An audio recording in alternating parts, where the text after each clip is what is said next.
කිසිවෙකුට සමකරන හැකි ලංකාවේ විශාලතම ලැප්ටොප් එකතුව දැන් iMac එකේ අපෙන්. ඉතින් ඔබ අපි කවුරුත් දන්නවා මේ කෙහෙල් බැද්දන පද්මේට දැන් යව්පයවුම් එක එක දේවල් යව්පයවුම් ටිකක් දැන් නිලියෝ ටිකක් ෆොටෝ යවලාලු. හරිද? දැන් ඒවත් මාර්ට්ලා තිනා. ඒ කියන්නේ මේ නිලියෝ කළු සල්ලි සුදු කන්න යොදා ගන්නවා කියලා පහුගිය දවස්වල අපි දැන් ප්‍රීමියම් සමාල්ට කේස් වයකුත් ගියා. හරිද?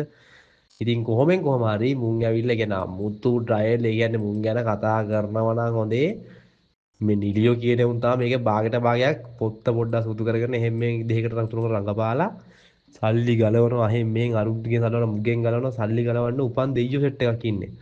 හරිද? කොහොම හරි කියන්න කැමති මේ කෙහෙල් පැත්තට පත්මේගේ සීන් එකත් එක්ක දැන් නිලියෝ 5 දෙනෙක්ගේ කතා මාට්ටු වුණා. දැන් මේ 5 දෙනාගේ වීඩියෝ එකක් අපි ඔන්න දැන් ඊළඟට ගේනවා. අපිට මේ පස්සේ තමයි 5 දෙනා හරියට නෝට් කරගත්තේ.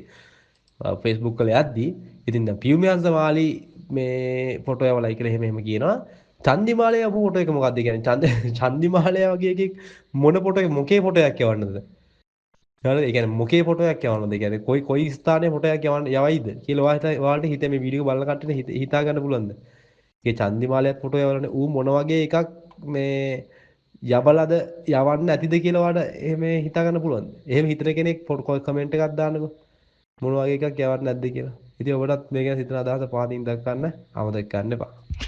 කිසිවෙකුට සමකරන හැකි ලංකාවේ විශාලතම ලැප්ටොප් එකතුව දැන් iMac එකේ අපෙන්.